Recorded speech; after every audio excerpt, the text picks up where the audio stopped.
Welcome. I am Teresa Valentine, and this is the Gut Feeling podcast, Magefølelsen in Norwegian. Today's topic is gonna dive into judgment.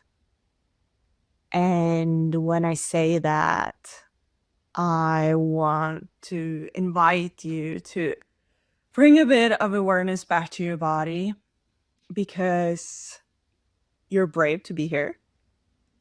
Especially if you are diving into this on your own,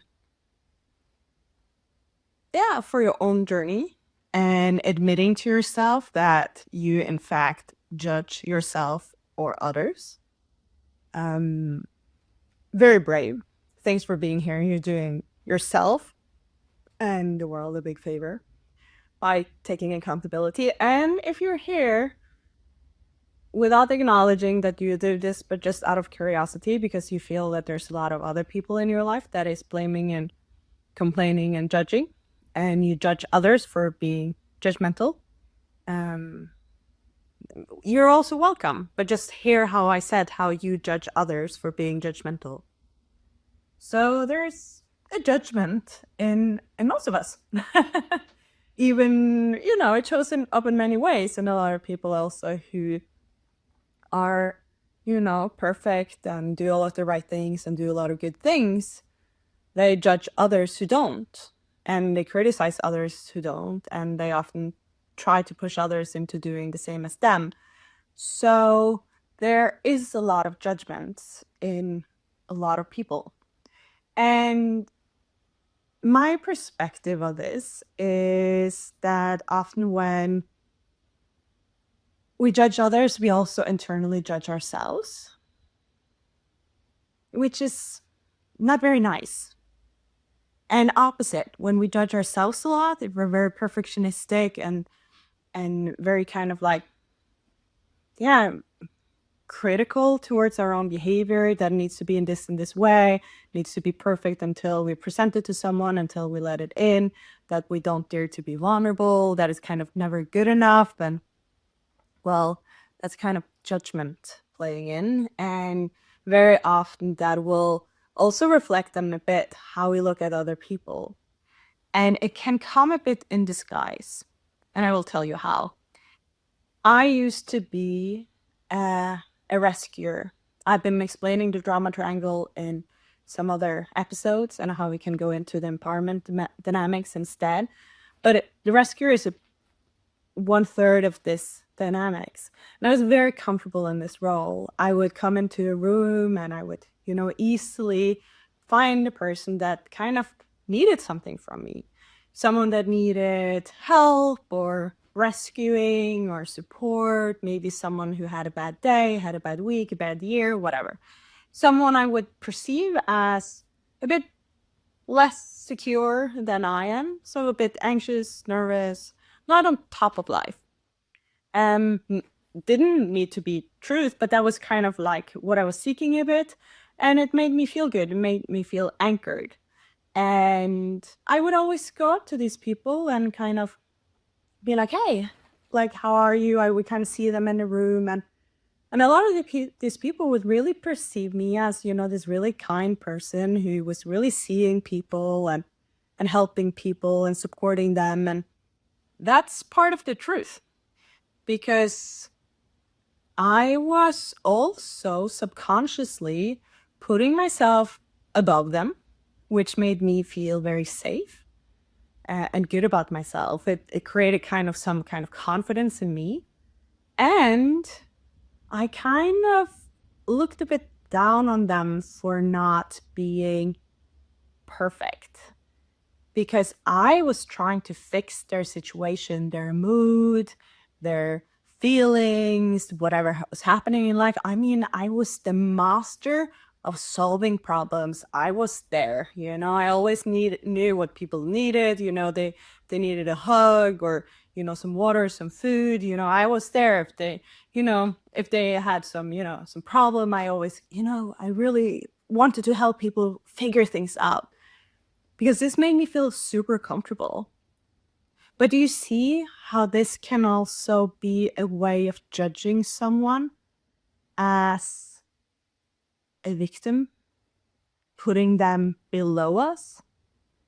And a lot of these people going into the victimhood role have this perceived vision of themselves that they are very good people. If everyone in the world would be as them, then the world would be great. But the thing is, if everyone was like them, well, in a way, like rescuers save rescuers, so in a way, like they also want to be rescued, but often rescuers, they don't really let people in. They like kind of having control. Yeah, but it wouldn't be like that, because it's kind of like it's an enable kind of situation where you're kind of holding the person a bit in this role. And of course, there are people that go more into the coach, and they empower the person by making them feel better and really supporting them and seeing their inner power and being emotional support in a situation where people need it. And that's great. I'm not talking about that behavior. People do need support. We do need other people. That's a totally different thing. But this is, the more kind of like, oh, you need me. Like, oh, you don't manage this on your own, and you can't take care of yourself. Yeah. And often people they just need some support, someone to kind of hold a rack a bit while they're walking, and walking next to them while they're taking the steps, and just knowing that they're not alone in this. They need to do the steps alone. They need to do the work themselves, but they're not alone. There's someone who believes in them next to them, not someone who believes that they can fix them, but someone who's next to them. So this is it's quite cool, but also quite hard, because I've been realizing, actually this past week, I've been kind of digging into my judgment of people and situations, and I must say it's very uncomfortable. It's not something I enjoy sharing, that I have a tendency to judge not just others, but me. This perfectionism of me also goes on to other people. And this kind of constant kind of chase of what is perfect. But it doesn't exist. It's kind of this, someone else, something else is gonna be perfect. But what happens is, I increase my skills, I increase my knowledge. And the more I increase my skills and my knowledge, I'm looking for someone who's better than me. And when I'm very knowledge in this field, and I'm very knowledge in that field and that field, and their knowledge over here, but there may be less knowledge than me over here, and then I'm kind of like, oh, but they don't have all of this. Of course they don't. Like, they're not me plus, And the same with me, that I compare myself, and I don't compare myself to me and how I've been evolving. I'm kind of always comparing myself with someone who has all of the qualities I don't, and in comparison to them, I'm not perfect. And then I'm always looking into like, oh, this person has these skills and that person has those skills and I don't yet. Like, I maybe on that level and they're at that level. And it's this kind of constant comparison towards the best, instead of, maybe we could sometimes compare against the people that are in the beginning of the journey that we have started, and realizing like, oh man, I've come a long way.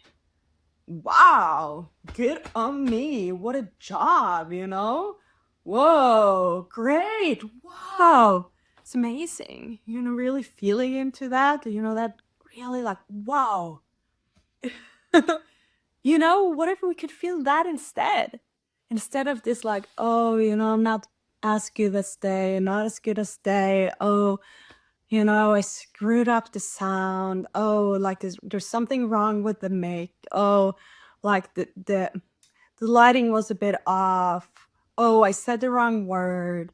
Oh, I pronunciated that wrong. And all of this kind of like focus about like the small things that isn't perfect. And what if it's overall 60% and not 100 or 200%? And what we're even comparing against, the filters and the auditing and everything is just so perfect. The sound is perfect and the um the videoing is perfect. That's probably not a word. I keep just making things up when I don't have the patience to find a word. But the world has become so perfect, with AI and all of these filters and everything in our social media and people just spending so much time and energy into making everything perfect. And it's so much about the technique and so little something sometimes about what they're sharing. And of course, there's a lot of people sharing really, really amazing things, but also so much that is shared nowadays is about showing how perfect our vacations are, how perfect we are, how perfect our houses are, how perfect we look, with filters, with auditing. Anyway, you see these imperfections, and it's making us always compare with something that doesn't necessarily exist. And even on Netflix, that I've been watching some old videos lately, and in some way it's so nice for the brain because it's so slow. And in the beginning I didn't like it because I was like, oh, this is so slow, but actually it's quite nice because it's so much going on in our life. Like everything is so fast and so amazing and so kind of edited and so fake. It's not how it looks at all. And actually, like, I don't know if you see my background here. I have some trees in my garden and a beautiful sky and sunset. And the world is quite amazing how it looks like without us editing it. Yeah. If we're not so critical, if we become present. Yeah. So I've been feeling into this, this inner judgment of myself, and it has a lot to do with guilt. Guilt is very, showing up for me in this, and my guilt for not being perfect, and then for all of the things that I do wrong every time that I perceive myself as being wrong in the situation. I was even dancing yesterday. Was it this ecstatic dance? And usually that's like very, you can just do your thing, but it was more part of it was they told us what to do, and I injured my tailbone. And a part of me was like, oh, but now I'm, that boring person who can't move in the way that they're saying, or I'm difficult because I'm not doing what they're saying. And I don't want to go up to them and say, like, I've injured my tailbone. And I was struggling so much internally to just do what I needed in that moment. And at some point, I even catch myself into like starting doing things. And I'm like, this hurts. And, inner kind of judgment of like, oh, but I'm now not fun enough. I'm not like, I don't look good enough. And I'm just like, who cares? I had some friends there, some people that I really admire. And a part of me wants to be liked by them. And I'm like, oh, I want them to perceive me as fun and playful. But it's kind of difficult to be fun and playful on a dance floor with a really painful tailbone, because again, like there's a lot of moves that really hurt. There's no kind of crawling and no kind of like really fast actions that is possible. And I was kind of like, I was more focusing on them liking me than focusing on just like, oh, what if I can just be present? And I eventually managed, but I was really present with my body in this situation and how much stress I was creating. And this is my example. And I'm sure that you have some examples of your life that, you ended up kind of leaving yourself and your needs and pushing yourself into doing something because you want to be perceived by someone as cool, as playful, as fun, as chill, whatever's your thing. Yeah. I'm sorry if I have a brown tongue. I was just drinking cacao. It's winter here in Oslo. Yeah. So this inner judgment. Yeah, and the guilt. And then the guilt also comes up because, since I'm quite critical of myself, it goes up a bit. It comes up a bit like I feel guilty for saying no and doing what I want and need because I assume that other people will judge me if I don't. If I don't do what they're supposed to. And that goes, I guess, a bit into that when I'm the facilitator, that I can also prefer that other people listen and do what I tell them to do, because if else I can get a bit uncomfortable, like a bit insecure and uncertain, like, don't they like it? Why are they doing that? And this kind of need of control, instead of just kind of being like assuming the best, assuming that, oh, they're enjoying themselves still. They just have some reason that I don't know, and it doesn't really matter. So when I start thinking that they probably think like that because I would think like that, then it's like they probably assume that I have some good reason and they actually don't care.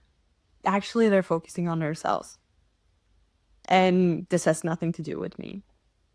That's very liberating to kind of just free myself of these thoughts. And it's interesting, this mirroring, of our own behavior. So when I am very critical and perfectionistic about myself, I assume that other people are perfectionistic and critical about me, that that will be their thoughts, their opinions, and actions towards me after my behavior. That this will have some negative consequence, instead of thinking that, oh, maybe they get inspired by me when I dare to do my own thing. Maybe they even like me more because it's like, oh, she's kind of chill. She doesn't just play because everyone else is. She just dares to do her own thing, And thinking that people maybe like me more when I do what I do, instead of that they think that they like me less, which is the easy go-to, that, oh, when I'm doing this, people like me less than if I would do what everyone else does. And it's like, well, what if the right people will actually notice you and be like, that's nice. And maybe, some people even, they're like, oh, I don't like that. And still they like you, That it's okay to not like everything about a person, to disagree, to want different things, to like different music. Even yesterday, I realized like I wasn't actually in the mood for ecstatic dance. I was super tired and I wanted to meditate. And at some point, I was like, I actually just want to go home and sleep. Am I boring? Is there something wrong with me? Or am I just human, And if that happened to someone else, being like, okay, you do you, It doesn't really matter that much. And it's so freeing to talk about this. Like, I can feel still, my conscience and yeah, it sits a bit in the stomach. I realized that I had a IBS and stomach problem since I was a teenager. And I've been realizing it has a lot to do with this. It's been like a bump in my stomach, like a big black rock. I was visualizing it earlier today at this mindfulness class. And I could just see, my consciousness, my bad conscious, like, what is it called? Guilt. My guilt, like that, just this heavy black thing down in my stomach. And it feels like I'm nauseous. it's very uncomfortable. And it's so interesting because I had stomach problems since so long. And what happens when you start having some kind of physical problems with your body or mental or whatever is that you start getting symptoms. And what usually happens is we suppress them and we distract ourselves, and then they go away, and then another symptom comes. So for me, the stomach ache, I can't remember having it because I've been suppressing it so many years. And I got so far up that I started having like more serious stomach problems that I started dealing with some years ago. And now suddenly I'm at the level where I went down all of these steps and suddenly I'm with the stomach ache. And it kind of feels good as well because I'm present with my guilt and the sadness underneath the guilt. And I'm present with all of my judgmental thoughts. It's uncomfortable because I used to think that I liked everyone. I seriously thought until like maybe a year ago that I liked everyone, that I never judged anyone, and I judged other people who did. And then suddenly I started realizing that I do the same. And that was so uncomfortable. It made me feel like the worst person because I've been hiding this my whole life. And I've been judging others who's been judging others. And admitting then that, oh, I do the same. And I'm very critical of myself. I've been having this very thick protection mask of judgment of myself to keep away vulnerability. But what has also happened then is I haven't really been letting a lot of people in. The past couple of years, I started letting people in, but I would say there's maybe 5 people in my life that I have let into like my true feelings and that I'm comfortable crying with, and just really showing up and saying straight like how my body's feeling, my somatic body and my feelings. That's not a lot of people. And I'm talking on the podcast about these topics. That's not vulnerability. Of course, I'm sharing, but vulnerability is really showing feelings. It's crying. It's being angry. It's being afraid and letting people in on the journey when it's happening. Not saying last week. Like that's, of course, it's part of it, and it's part of opening up. And don't judge yourself again if that's where you are in your journey. That is, of course, vulnerable. It's just also important to remember that it can be a layer of control there that is like, oh, I'm super vulnerable. I'm sharing all of these things. I'm talking about all of these things. But actually, we don't show feelings and we don't let people in when it's happening. We're letting people in after it happened and when we have control again. So it's always kind of, now I have control again. This happened last week and now I'm sharing. Then it's more storytelling. And yes, it's vulnerable because you're letting people in, but you're not actually letting them into like the real feelings and the pain and letting people stand there with you. And of course, not everyone deserves to be there. Not everyone wants to be there.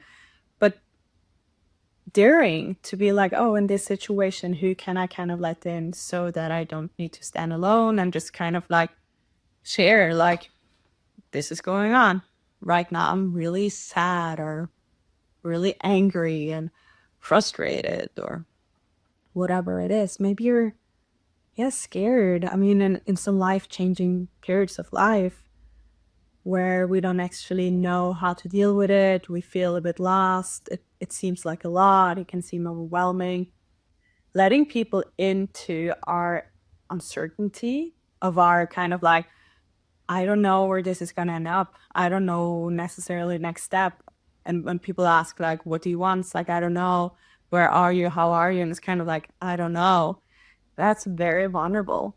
The step where it's kind of like we're talking about something and it's like these thoughts are very raw thoughts and they're not sorted yet.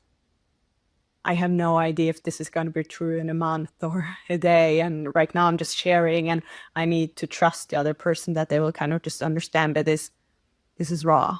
It's not necessarily a truth, or it's just words that is unfiltered and kind of chaotic. So letting people into our chaos. Yeah. And then, noticing how we judge ourselves and others in the chaos when other people have chaos. And I must admit, like, when I just experienced, a friend of mine had like a lot of chaos and insecurity, uncertainty in their own life. And then I had as well. And I hadn't really let people in on mine. And when this person started sharing about their own chaos, I was just like, I just cannot. I have no space for it. But this person didn't know that I had the chaos because I hadn't shared. But then it's also something, if we can't be honest, it definitely, like, it's good to set boundaries about it. But maybe it can also be an opportunity to be like, I gotta share that it's hard for me to listen and empathize at this moment because I have a lot of chaos in my own life and I'm judging myself. It's something that I'm not very comfortable with and I don't let people in on. So when you open up and share about this, I judge you because I don't let myself talk about these things. So when you talk about it, it's very vulnerable and very uncomfortable, actually, for me. I'm not saying not to do it, but just know that it can be hard for me to empathize in this moment because I don't empathize with myself yet. This happens a lot in our life. We don't manage to empathize with another person when we don't show empathy towards ourselves when we deal with the same thing. So we will often kind of reject people and put walls up when we're like, are you talking about this? That's so uncomfortable because I would never. That's not something you talk about. That's something you deal with yourself. You got to get control of your life. And then it's like, okay, showing some empathy, and it got to kind of start here. So in such situations, we're really feeling like, oh, I can't. It's something about giving empathy to ourselves. And sometimes, maybe we do want to stay in that situation and feel the discomfort when the other person is sharing. Because what can happen is when someone else starts opening up about something that we ourselves judge in us, we will judge them. So whenever we judge another person, it's good to be curious about this topic and be like, I judge them. How do I treat myself in this regard? Most likely, we will be very harsh on ourselves in these areas of life. So maybe writing a list even, because sometimes, it can be, we judge a person and we focus about one thing about the person. And if we write a list over all of the people we judge and what we judge about them, I'm very sure that there will be very common things among these people that we judge. And very often it's something that we very much judge in ourselves. So this can be a very good key to figuring out, okay, this is something I judge. How can I show more empathy towards myself in this life? And why do I judge it? What is it really about? Is there some feeling underneath? How can we release it? And maybe we can even start talking about it, because one thing that feelings, shame and guilt and these kind of things, and fear, often they don't survive very well when we start talking about it. So identifying, the different guilt and our judgment towards other people, and then being a bit curious about how it shows up in our own life and starting to talk with friends about it, family members, colleagues, maybe psychiatrists, whoever, can be really, really helpful, because it's painful, it's uncomfortable, it's really standing on our way of our own lives, and it's basically this I'm not good enough, you're not good enough voice. It comes from somewhere in our life.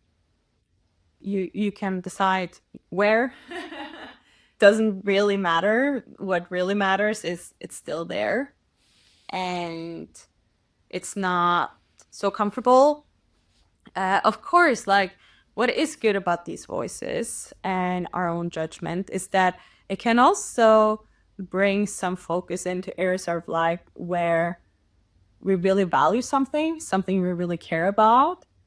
And sometimes even there might be some skills we want to learn in this era. Maybe it's an era where we have a tendency to fail, have a tendency to not reach what we want to reach.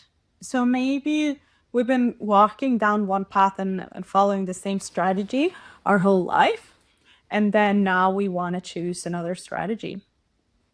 And that's kind of nice to know as well, that it can be a pointer of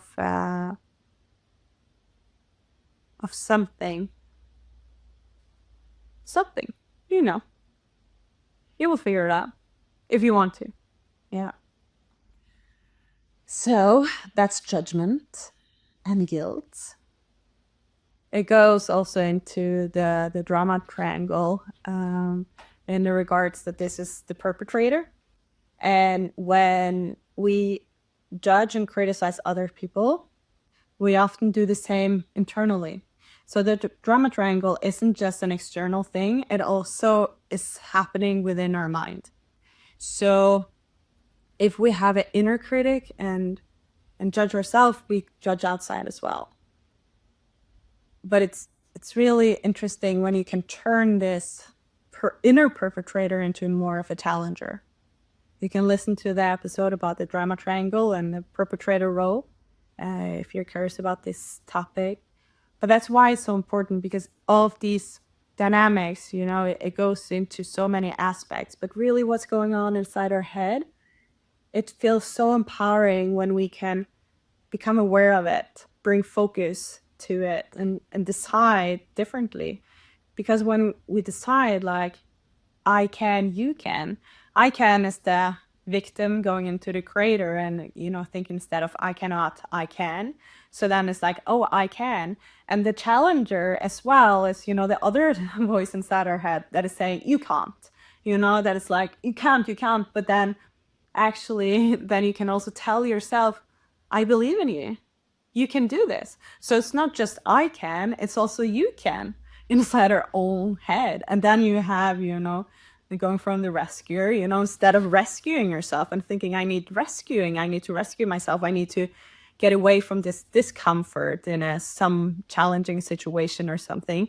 You don't need to rescue yourself. You just kind of have to coach yourself. And then it's like, oh, how can you do this? Like the challenger is like, you can do this. And then the coach comes in and how can you stand in through this situation? Instead of coming in rescuing, it's like, oh, I'm gonna save you from this. This is so uncomfortable, and finding some distraction that makes this discomfort go away temporarily.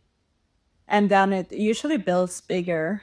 How can you instead, question yourself and find ways to stand through it? And maybe right now you need a break, but then, through the coach, you can kind of like, okay, how can you next time, meet this situation in a different way and get through it? Like, what do you need? And, kind of really like asking yourself the questions of how is this possible? How can you do it? Because I know you can. Challenger, come in. I know you can do it. You can. If you really want it, you can do it. And then the challenger, the coach is like, yeah, let's walk this together. What do you need today? What are you gonna do today? What's the next task? What can you do this week? Yeah, what is it? The next step. Really swapping between these three, and then the creator being like, yeah, I can do it. Yeah, today I want to start writing, and then I want to do some research, and I want to look into how I can do it, and then I want to talk to a friend, and then I have a previous colleague, and then I think I want to go for a walk to clear my mind. Oh, the weather is so nice. I'm going to go for a walk. That always helps me listen to the birds and look at the sky, And then we start kind of rolling, but moving into this more healthy mindset of really like, I can do it, you can do it, I'm gonna do it, Yeah. It feels good. I can promise you, it feels so good to start feeling these shifts inside the brain, because it's so different. It's really, really life changer. I hope this was valuable for you. I'm Teresa Valentine. I'm a coach and facilitator, and I also do talks on these topics of finding your inner strength and potential and standing up for yourself in whatever you want to, and really focusing on what you want to do instead of, having the focus elsewhere, being distracted by the world, losing contact, whatever, it's important to you. Instead of sacrificing yourself, thinking that you need to do something to get approval for others, but really finding the inner anchoring in you so that you create your own life and don't let life happen to you. So that you can feel energized and avoid burnout. They can feel less anxious, depressed, lonely, unfocused, all of these things, and really see that, action matters. It's all in your action. Motivation don't come for free. It doesn't just fall into your lap. It's from your actions. So what actions are you going to take this week? Go and do it. You can find links in this description below, and yeah, you can also find me on YouTube and Spotify, Apple Podcasts, and all of these places. Check me out and make yourself a great week. Bye.